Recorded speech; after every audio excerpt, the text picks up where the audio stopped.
Hai sobat, selamat datang di podcast Isi Piringku pada Balita dari kelompok 5 yang berisi informasi tentang pola hidup sehat dan gizi seimbang untuk anak. Dengan saya Nur Anissa akan mengobrol bersama dua orang sobat karib saya, yaitu Mel Cindy Aprila dan Norolita Apriliani yang cantik-cantik ini. Halo Nichan. Halo Mel Cindy, halo Norolita. Apa kabar teman-teman semuanya? Baik ya? Hai, selamat sore. Alhamdulillah baik. Baik-baik, sehat selalu, ceria. Baik, jadi hari ini kita akan mengobrol tentang gaya hidup sehat yang berkembang terus. Sudah mulai diaplikasikan pada anak-anak. Nah, sebelumnya, Nichan mau ke Norolita dulu nih. Jadi ya, sekarang tren hidup sehat tuh memang lagi marak banget ya. Apalagi sekarang ini, semua orang ingin menjaga kesehatannya. Nah, untuk Norolita sendiri nih, gimana nih penjelasan lebih jauh ruang lingkupnya sebesar apa itu atau sebanyak apa gitu mengenai tren pola hidup sehat ini berdasarkan kecukupan zat gizi termasuk nutrisi nabati. Silahkan.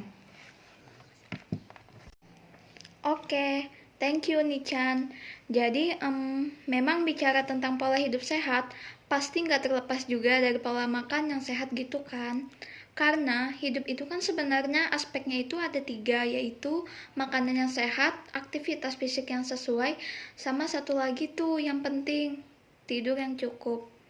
Nah, terkait dengan pola makan, kalau terkadang kita kan menganut pola gizi seimbang itu berarti kita menerapkan yang paling mudahnya kita lihat di dalam piring makanan sehat kita deh. Contohnya isi piringku, di mana di dalam piring tersebut kita lihat komponennya ada buah-buahan, sayur, kemudian ada karbohidrat sebagai sumber energi, dan ada protein. Nah, kalau protein itu sebetulnya ya Nichan, yaitu direkomendasikan untuk mengonsumsi protein yang asalnya dari hewani dan juga nabati. Jadi ada 2 nih gitu. Nah, tetapi sekarang ternyata pola hidup sehat ini kan semakin berkembang, pengetahuan juga semakin luas. Ada juga beberapa seperti ya mereka menerapkan seperti di awal itu land-based diet untuk anaknya. Jadi anak-anak diberikan makanan yang sumbernya dari nabati gitu.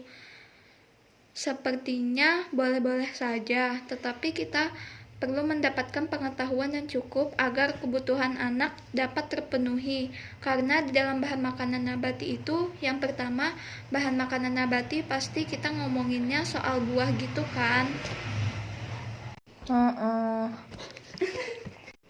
Betul banget.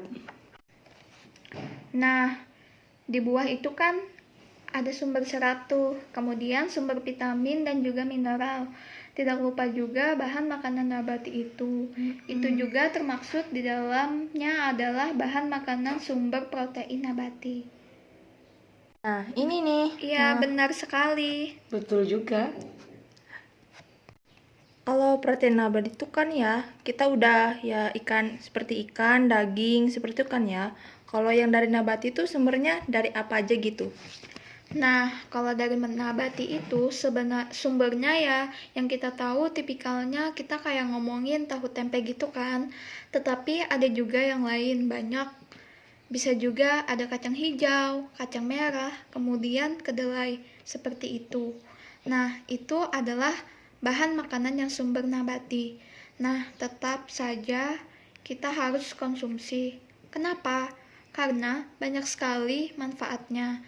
Selain juga mengandung serat, pastinya ya bahan makanan sumber nabati ini juga mengandung folat yang bermanfaat untuk kesehatan kita juga gitu. Pantesan ya, kalau kita belajar ketika hamil itu tuh sering dikasih folat kan ya? Betul itu, betul. Itu vitamin yang gak boleh kita lupa untuk diminum saat hamil itu kan ya? Yaps, betul banget. Tapi keunggulan lain dari sumber makanan nabati ini apa aja ya, Lid? Tadi kan tinggi serat, oke. Iya, tinggi serat itu kan pasti. Ya pasti kan kita paparkan juga itu untuk bunda-bunda yang lain agar tahu kan. Tentu banyak sekali ya untuk saluran pencernaan kita, yang kemudian nanti akhirnya berkaitan juga dengan kekebalan atau imunitas kita. Kemudian bahan makanan sumber nabati ini, dia juga mengandung berbagai vitamin dan juga mineral. Tadi vitamin termasuk salah satunya folat, kemudian vitamin B1 gitu. Nah, kemudian selain itu dia juga mengandung mineral penting lainnya. Bahkan kalsium pun juga ada di dalam apa kedelai gitu ya, sehingga juga bisa melengkapi sebagian besar kebutuhan gizi kita gitu. Oke. Nah, selain bahan makanan tadi kan ikan, ayam, telur, daging, jangan lupa juga ada susu nabati. Nah, yang di nabati itu selain tahu tempe, kacang-kacangan, kemudian kacang kedelai tadi ya, kemudian kacang hijau, kacang merah, juga ada susu kedelai yang bisa dikonsumsi gitu. Oke, nah ini nih menarik ya sebenarnya. Ada banyak banget kok pilihan-pilihan bahan makanan yang bisa kita pilih untuk anak-anak. Selain protein hewani, dan terus juga kaya akan sumber protein dan sumber vitamin. Dan juga mineral dari sumber nabati ya, Lita. Nanti kita akan ngobrol lebih banyak tentang penerapannya ke anak-anak. Tapi sebelum ke sana nih, banyak orang tua yang homeworkless ya ini asupan nutrisi buat anaknya juga akan diturunkan ke keluarga mereka. Nah, ini nanti penerapannya bagaimana ya untuk diturunkan kepada anak? Aku mau ke Norolita nih sebelum beralih ke haluan ke Mbak Cindy. Kak Lita boleh ditambahin ya? Iya, oke. Ya, yang pertama, anak-anak itu perlu dianjurkan, yaitu diajarkan makan secara tepat dan teratur. Jadi yang namanya kalau dulu itu di makanan pendamping ASI ada yang namanya feeding practice. Jadi ada praktik pemberian makanan itu harus tetap kita terapkan tuh. Jadi jadwal makan teratur artinya anak harus makan 3 kali makan utama, kemudian selingan bisa 2-3 kali. Nah, kenapa harus seperti itu ya? Yang pertama, kita pengennya anak kita itu mengenal yang namanya rasa lapar dan kenyang. Karena ketika lapar, anak itu dibiarkan untuk makan semaunya dia. Dia akan sulit mengenali namanya rasa lapar dan kenyangnya dia. Karena nanti terkait juga nih kalau anak yang dia makannya semau dia, tidak sesuai jamnya, seringkali dia akan overnutrisi atau kelebihan nutrisi. Nanti akibatnya dampaknya jadi obes gitu kan. Oh gitu. Maka dari itu jadwal makan itu penting sekali. Penting sekali itu sobat-sobat. Iya, sangat penting sekali untuk sobat-sobat semua. Kayaknya aku rapotnya masih ada yang merah nih. Iya nih, kayaknya aku juga nih. Terus apa lagi nih Bunda? Terus jangan lupa juga nih, sobat-sobat seringkali mengabaikan anak nggak mau makan. Ternyata begitu ditelusuri jadwal makannya yang kacau, jadi anak itu merasa udah kenyang. Padahal ya makannya dia cuman cemilan-cemilan, mungkin tinggi kalori tetapi nutrisinya nggak cukup tuh. Pantes kalau ditawarin makan gak mau ya Bun. Ya mungkin masih kenyang. Nah iya. Yang pertama itu, terus yang kedua pemberian makanannya 3 kali sehari utama dengan selingan 2-3 kali. Itu juga dimaksudkan untuk kita mempunyai kesempatan yang cukup memberikan makanan yang bergizi untuk anak. Nah, aplikasinya begini, diusahakan setiap pemberian makanan utama itu kita memberikan sayuran berupa seratnya juga cukup. Karbohidrat wajib ada ya.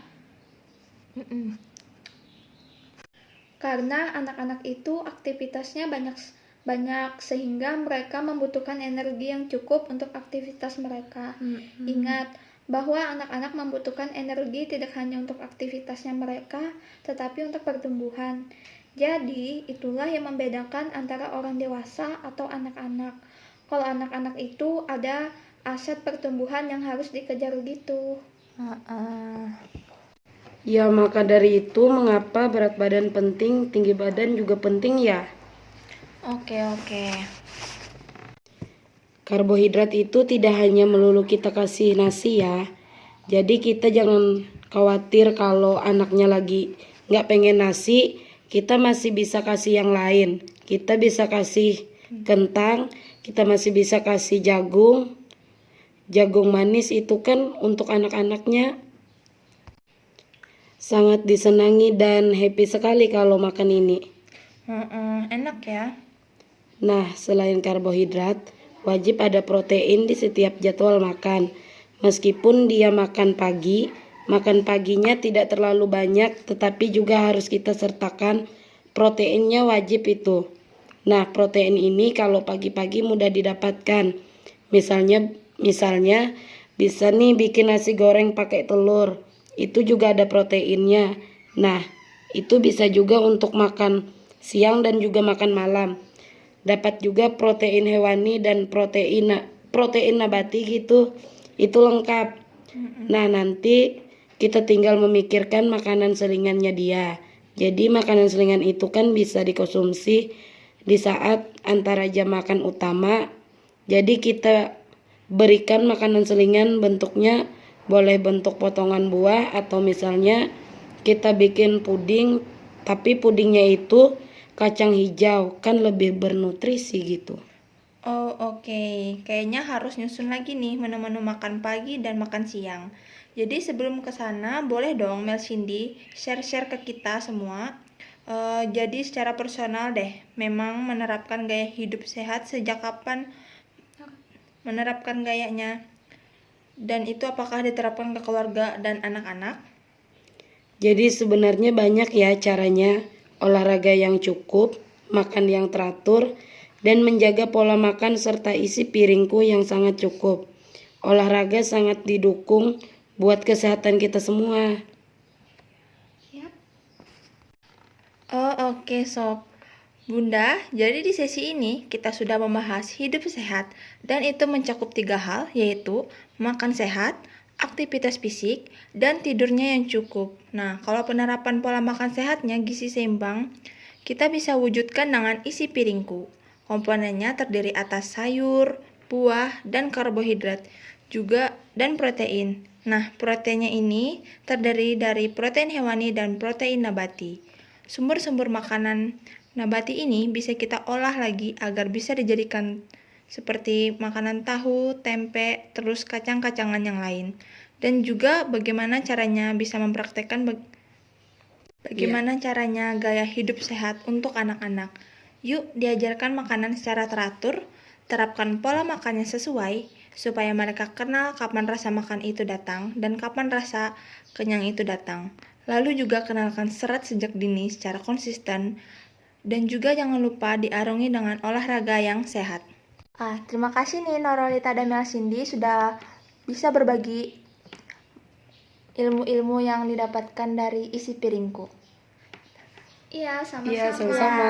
Chan. See you next Semoga time. apa yang disampaikan bermanfaat ya Iya, untuk amin. semuanya. Bye-bye. Bye-bye.